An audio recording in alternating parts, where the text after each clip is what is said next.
Alright everybody, in today's video I'm going to be working on my lift. I moved to this house with this shop about 1.5 years ago, and included with the shop was this lift. It's a Stenhage, which is made in Sweden. It's a very old lift. I don't think you could buy parts for it anymore. I've tried, some of the little parts I've had to fabricate some. It has a 3-phase motor.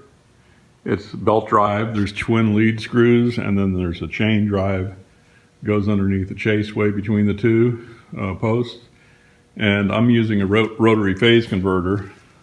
Originally it had a 5-horse phase converter for the 3-horse motor, which under normal circumstances would be sufficient, but because this is a hard starting load, if it's under full load, you need to oversize it. It wouldn't continue to lift a normal car. It would lift it from the ground. You could get a running start and it would lift.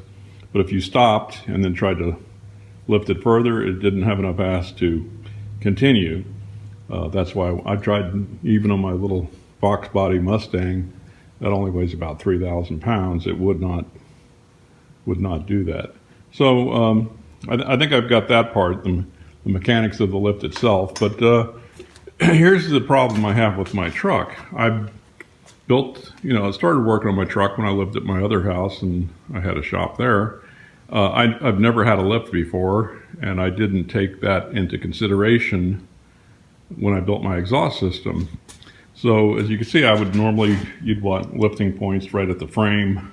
I have to reach underneath where the running boards will be also, so I need extensions, and you can see the muffler is right where I would want to lift it, and the exhaust tubing I put shadowing underneath the frame rails, which is, that's not going to help matters.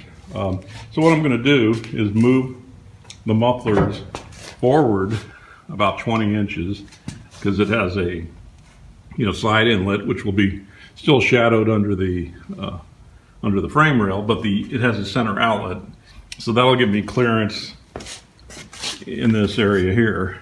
That'll make it where I could hit that, and then I've got enough room where the subframe graft is to pick it up there. I'm going to have to make a little flat lifting pad area under that graft, but that shouldn't be a problem.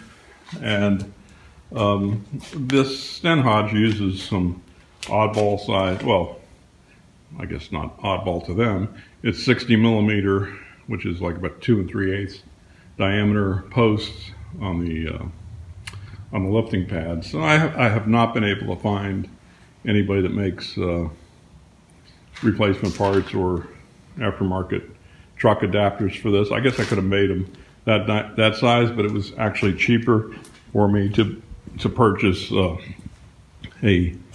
new kit from it's meant for an Atlas lift. Uses 1.5 inch posts, and then they fit in. So what I'm going to do, here's one of the Stenhage screws, which I'm going to keep. I'll use, they'll end up going lower, I think, than the aftermarket one. But I'm going to make some bushings. I've got some 2 3/4 inch diameter cold rolled steel. I'll make some adapter bushings that look like this, 60 millimeter with a flange on it, and 1.5 inch hole through for the new lift adapters. So we'll do that. All right, I need to move this muffler up 20 inches.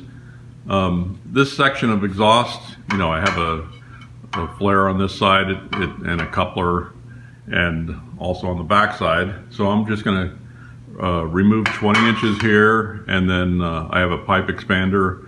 I'll put a new expansion on this end, and that'll move the back of the muffler to this point here, and that will give me clearance in the frame here to lift, because I have a center outlet here, and that'll avoid that lift pad.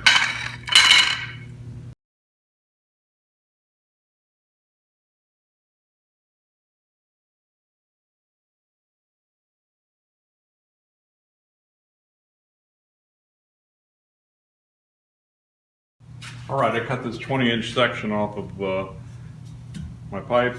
It had an expanded end. I need to put a new expanded end on. I have this pipe expander, but it originally only went up to 2 1/4 inch diameter, and I made a bushing to go up to make it larger size and split it. Got O-rings to capture it. They make one for this, but it was back ordered when I originally bought this, and I needed it right away, so I had to make one.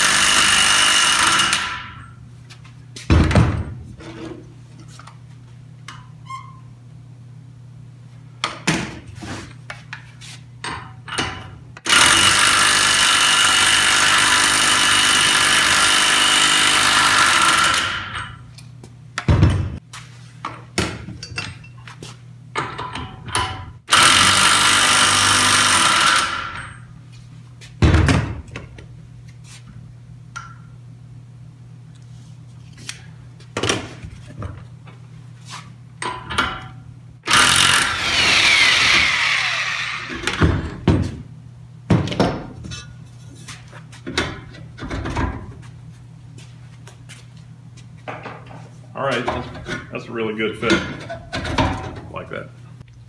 I was able to take that section of exhaust pipe that I cut off of the inlet side of the muffler and put it on the, add it to the outlet side.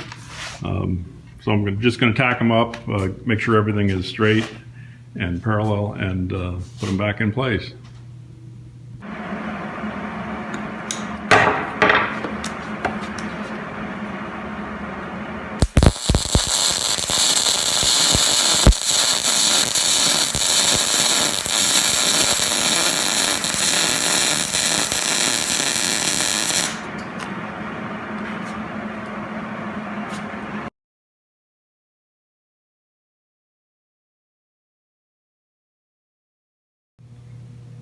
I've got the exhaust welded up and the muffler moved forward. You can see where the lifting pad is going to be able to hit the frame now. Like I said, the mufflers are 20 inches forward where they used to be. They had, I already had hangers welded to the mufflers, so I made a cross piece out of some bed rail and hung the mufflers there. All right, I want to make a lifting point right here on the subframe graft. As you can see with this inclinometer, it's about, the boxing plate underneath is at about a 17-degree angle. So I want something level so it doesn't slip off the pads. So I took a piece of 1x2 channel, cut one of the legs down to get my my angle, and I'm going to weld it underneath here so the pad will be able to get in here and have a flat spot. It should fit in there pretty nicely. While I'm at it, I'll weld up the cab mounts on the front.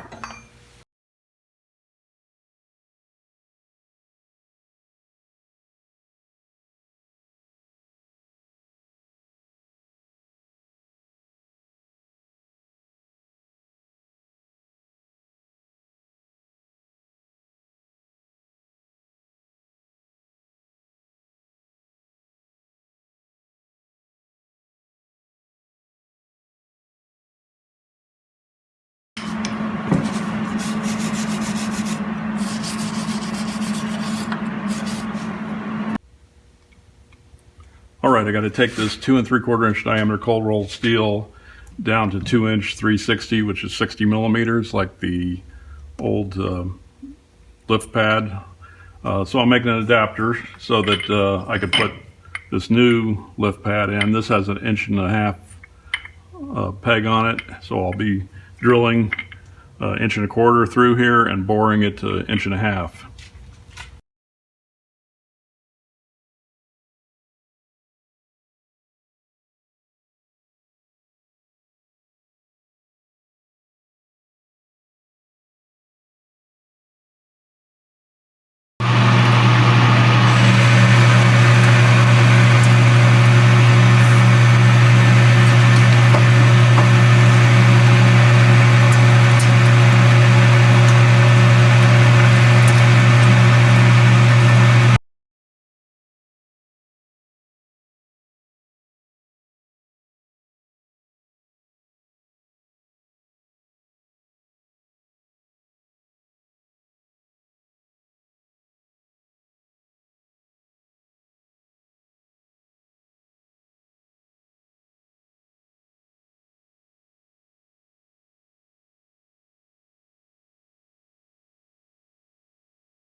All right, I drilled through with an 1.25" drill, and now I'm going to use this boring bar and bore it to the final size, which is 1.5".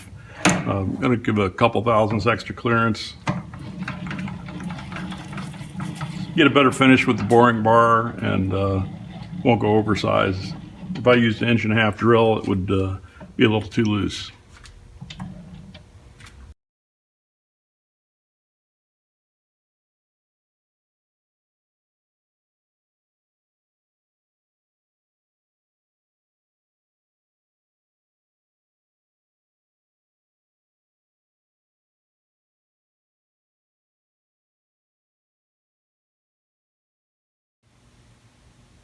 All right, I've got those adapters made, and I put the 5" truck adapters in the back here, and the 2.5" adapters in the front. I have, because of the subframe graft, it kind of kicks down. That's why we needed a different height. But you can see the arms clear the running boards. That's why we needed the truck adapters to reach up under the running boards to hit the frame. Anyhow, everything seems to fit really nice, and best of all, it works. Turn on the phase converter and